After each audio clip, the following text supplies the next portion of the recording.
to make this gathering one of the means of our entry into Jannah.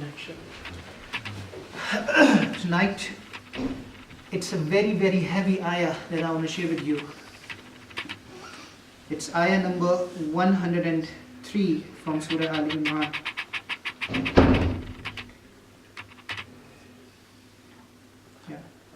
Verse number 103 from Surah Al-Imran. Very, very heavy ayah. Just few lessons from it, inshallah. And I hope that Allah subhanahu wa ta'ala give us the ability, all of us the ability to take them to our heart and change our life in light of them. This ayah that I want to share with you tonight, it's good that we memorize this ayah. And then inshallah we try to recite this ayah in our salah as well, to be able to have more khushu and khudu.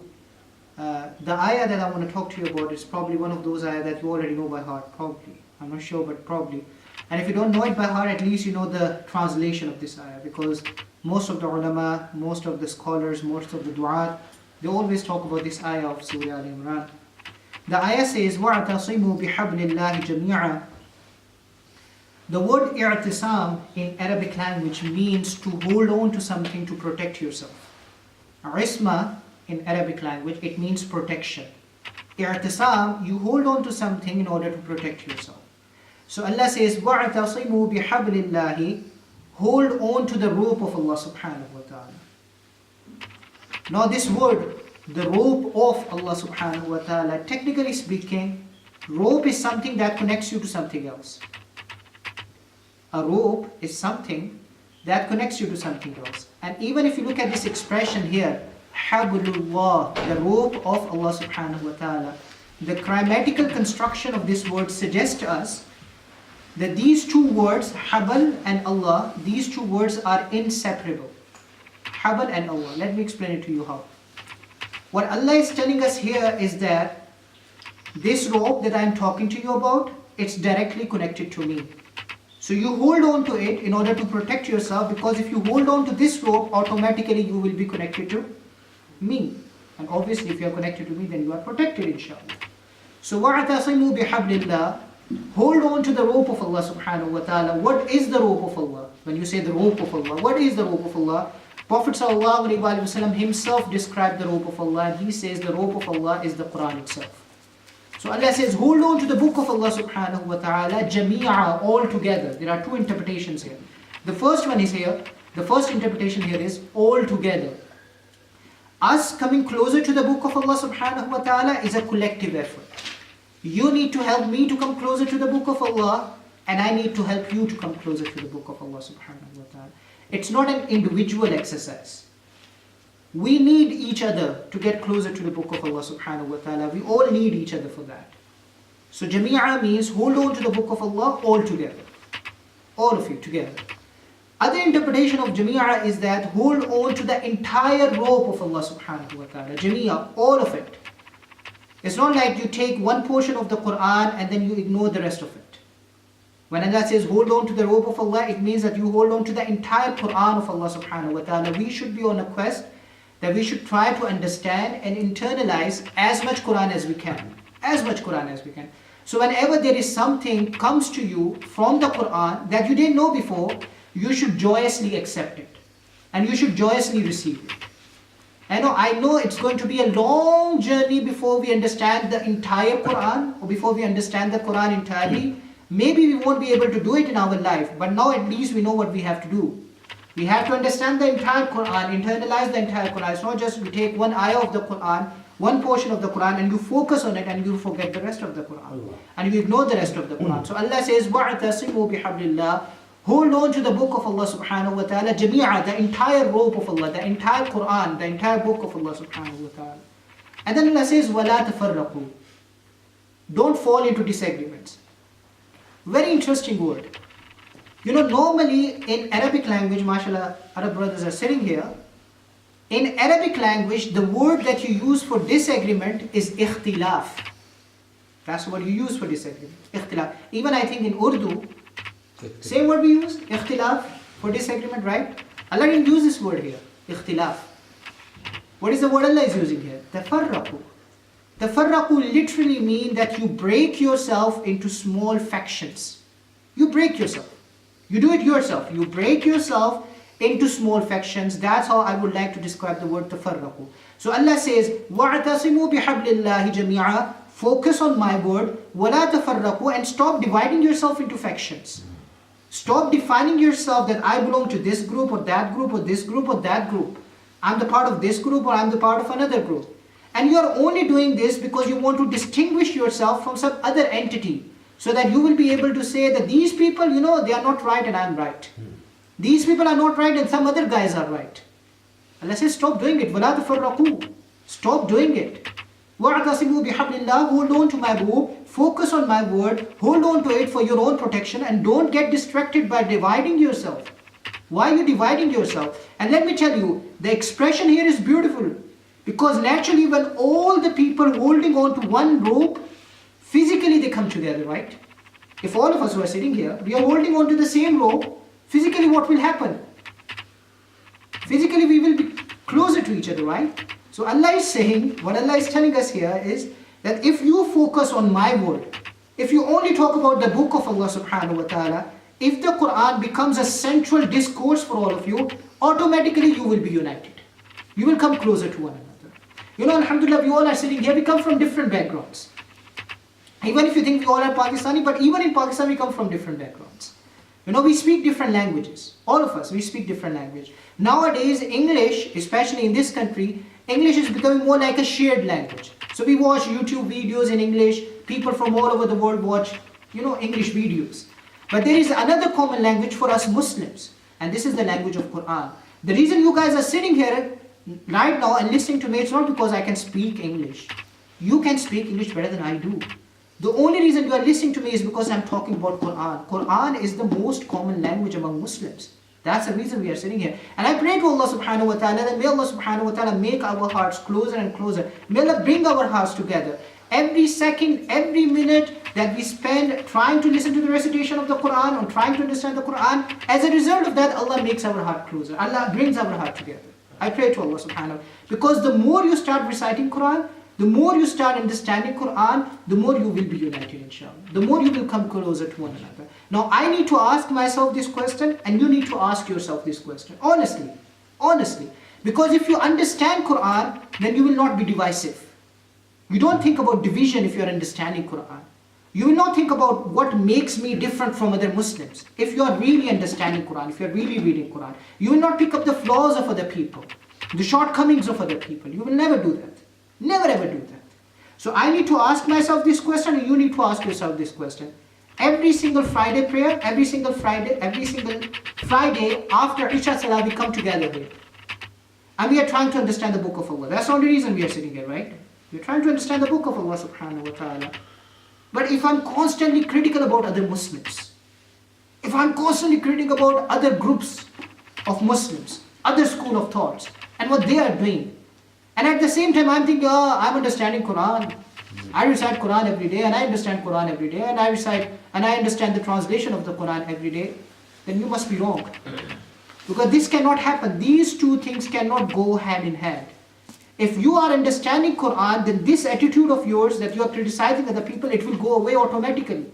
And you will come closer to other people. وَلَا تَفَرَّقُوا. That's what Allah is saying. Focus on my word. Don't divide yourself. Because if you focus on my word, you hold on to the same rope, automatically you will come closer to Allah. وَلَا تَفَرَّقُوا. And then Allah says, فَأَصْبَحْتُمْ وَاذْكُرُوا نِعْمَةَ اللَّهِ عَلَيْكُمْ. And mention the ni'mat of Allah, the favor of Allah subhanahu wa ta'ala upon you. إِذْ كُنْتُمْ أَعْدَاءً. When you used to be enemies. Strange language. Mention my favor upon you, mention the favor of Allah upon you when you used to be enemies. How can we implement it in our times? Obviously 1400 years ago when this ayah was revealed, Allah is talking about Muslims and non-Muslims. Non-Muslims who become Muslim and then they become brothers, right? Obviously it's talking about Muslims, non-Muslims. Let's talk about us. How can we implement this ayah in today's age and time? Maybe I am one of those people who have just started coming into the masjid more than ever before. Maybe I never used to come to the masjid. Alhamdulillah, Allah gave me tawfiq and now I have started coming to the masjid. And when you start coming into the masjid, you see people from different backgrounds. They look different than you. Sometimes you come into the masjid, for example, you don't have a beard, and you see people who have, mashallah, long beard. You don't wear jubba and kameez. But mashallah, you see people who wear jubba and qameez. And when you look at these people, sometimes, it is possible that you think to yourself, or you say to yourself, you know, these people with long beards and these jubbas, these are crazy people. They are extremists. They always judge other people. They always judge me because I don't wear topi, I don't wear jubba, I don't have a long beard. They are going to judge me. For example, a sister, she never covers herself. But alhamdulillah, she walks into the masjid. One day she walks into the masjid. And she sees other women covered. So she covers herself. For the very first time, she covers herself. But then she says to herself, you know, these women, these sisters, if they know who I really am, they're going to be so judgmental. So no, you feel ill feelings. And the other way around too. We feel ill feelings towards them. They feel ill feelings towards us. When this kind of situation happens, Allah says, then talk about my ni'mat. وَاذْكُرُوا بِنِعْمَةِ اللَّهِ. Then talk about, when you're feeling ill towards each other, when you have these ill feelings towards each other, even though you are in the house of Allah, you're worshipping Allah, you're facing the same Kaaba, you're reciting the same Quran, you believe in the same Allah, you believe in the same messenger, still you're feeling ill towards each other. Remember my ni'mat. Remember my favor. What is the favor of Allah subhanahu wa ta'ala? What is this favor of Allah? So Allah explains, what is my favor? فَأَلَّفَ بَيْنَ قُلُوبِكُمْ. He put love in your heart. Allah is the one who put love in your heart. And then Allah says, فَأَصْبَحْتُمْ بِنِعْمَتِهِ إِخْوَانًا. Beautiful words. فَأَصْبَحْتُمْ بِنِعْمَتِهِ. You know, it was enough for Allah to say, I'm the one who put love in your heart and then make you brothers. It was enough for Allah to say, right? But Allah actually went further. And Allah said, I'm the one who put love in your heart. فَأَصْبَحْتُمْ بِنِعْمَتِهِ إِخْوَانًا. And by my favor, only by my favor, I completely transform you into brothers. Completely. The word isbah in Arabic language is used for something that is completely transformed. Let me make it more easier for you. Do you use the word subh for the morning? Even in Urdu, subah for the morning? Isbah means morning to happen. Allah is saying to us, when you used to feel ill feelings towards each other, it was a night time. It was like you were in the darker time when you were feeling ill towards each other. And now, alhamdulillah, because of my favor, I make you brothers for asbahtum, and the morning happened. You come into light as soon as you start feeling good towards each other. For asbahtum bi ni'matihi. This is the description of the favor of Allah subhanahu wa ta'ala. This is how Allah describes. What is the ni'mat of Allah? What is the favor of Allah? That we feel love towards each other. This is the ni'mat. This is the biggest ni'mat of Allah. That our heart becomes softened for each other. We don't criticize each other. You know, it amazes me. We are living in the time where we are constantly criticizing. And I'm as guilty as all of you. Brother, if you think that I'm criticizing, I'm not criticizing you, I'm criticizing myself first. I'm reminding myself first. We are always criticizing. We are criticizing the ulama of the past. We are criticizing all the Maulvis. You know, there are people who don't even spare Anbiya Kiram alayhimu salatu wasalam. There are people outside of the religion. And they don't even spare Allah subhanahu wa ta'ala. In the religion, there are people who are always criticizing different ulama, they are criticizing different groups, they are criticizing different Muslims, they are criticizing different school of thoughts, entire institutions, student groups, your local imams, our friends. We are always criticizing. We are bent on criticism. And we love it. We love criticizing each other. We never appreciate it. We love criticizing each other. Then where is the ni'mat of Allah? You tell me. Allah is saying, my biggest ni'mat to you is that you feel good towards each other. You don't feel ill towards each other. You feel good. You know, even if you're wrong, because of the ni'mat of Allah, I should come to you and hug you. And I should show you how much I love you. And I should show you how much I care for you. And I should try to fix you in the most, appropriate way, in the most respectful, in the most courteous way. This is the ni'mat of Allah, and we have to revive it, because Allah says, this is my ni'mat. Because of my favor, you have become. You used to be enemies towards each other. You used to feel ill towards each other. Now, alhamdulillah, I have made you brothers. And then finally, Allah subhanahu wa ta'ala says, وَكُنْتُمْ عَلَى شَفَا حُفْرَةٍ مِّنَ النَّارِ فَأَنْقَذَكُمْ مِنْهَا. You were at the edge of the fire. فَأَنْقَذَكُمْ مِنْهَا. And He saved you. He saved you from the fire. You were at the edge of fire. I know Allah is saying you are at the edge of the fire after Allah explained that I make you brothers. I develop brotherhood among you. What Allah is telling us is that only because of your brotherhood I rescue you from the fire of Jahannam. Your brotherhood is the only thing that keeps you from the fire of Jahannam. If we don't have this brotherhood, Allah is not going to save us. If we don't have good feeling towards each other, we are standing at the edge of the fire. We are. And then finally Allah says, كَذَلِكَ يُبَيِّنُ اللَّهُ لَكُمْ آيَاتِهِ لَعَلَّكُمْ تَهْتَدُونَ. That's how Allah subhanahu wa ta'ala explained His miraculous signs, لَعَلَّكُمْ تَهْتَدُونَ, so that you can be committed to guidance. One last thing and then I finish inshallah. Committed to guidance. Ihtida. The word ihtida. You know, brother, I know that it can become boring, but at the end of the day, this is a tafseer session, so you need to understand the words of Quran. I cannot just come here and deliver a lecture, and you just listen and you nod your heads and go away. Try to understand these terminologies, these words of Quran. Ihtida. To be committed to guidance, to be firm on guidance. What does it mean? Guidance is a very general term. Everything under the sun that has anything to do with Islam is guidance, right? Reading Salah, is it guidance or not? It is guidance. Reciting Quran, guidance. Doing the zikr of Allah, remembering Allah, guidance. Being truthful, guidance. Being honest, it's the guidance of Allah. So everything that has to do with Islam is the guidance. But here Allah subhanahu wa ta'ala is especially mentioning the word ihtida, the word guidance at the end of ayah. You know what it means? In Balagha they tell us that if Allah subhanahu wa ta'ala mentioned the word, any word at the end of ayah, especially the word guidance, at the end of the ayah, it is connected to what Allah has said in the ayah. And what Allah subhanahu wa ta'ala said in the ayah? Focus on my word, don't divide yourself, feel good towards each other, this is my favor, you should have love for each other. Yeah? This is guidance. Tahtadun. This is guidance. If you feel love towards each other, if your hearts are soft towards each other, and you're not criticizing and judging other people, and you are accepting other people and accepting the flaws of other people, and you're not dividing yourself, Allah says this is hidayat. This is guidance.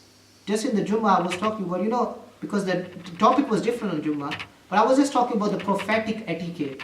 Sometimes you walk down the street here in Edinburgh, and you come across a random guy, and he's not even a Muslim, and he smiles at you, and he says, "How is it going? Nice day, isn't it?" And he has a smile on his face. And you realize that these people who don't even believe in Rasulullah, they are more closer to the way of Rasulullah. How many times do we have a smile on our face? MashaAllah, you brothers who are sitting here, you are interested in Islam. You want to learn about Islam. People look at us when they want to know about Islam. Revive these sunnats of Rasulullah, having a smile on your face, spreading salam. Every single day we come here. Every single day. Alhamdulillah, I know you all say salam to each other. But try to initiate.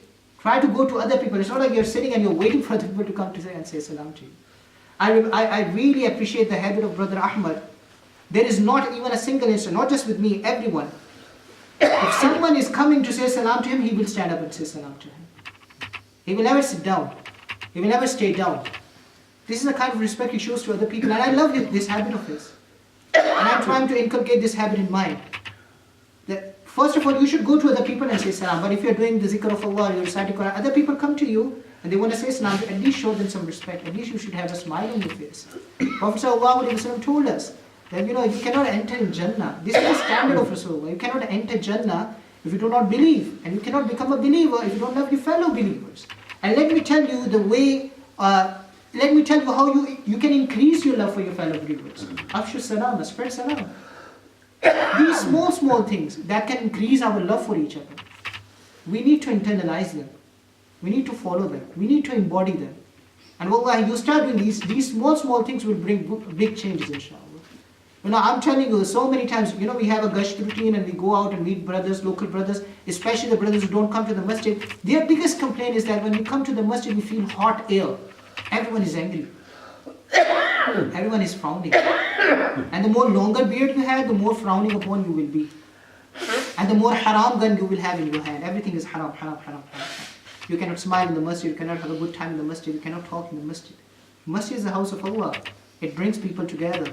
It increases. Obviously, if you're coming into the masjid and talking about politics, you're not going to increase love for each other. Or you're backbiting, you're not going to increase love for each other.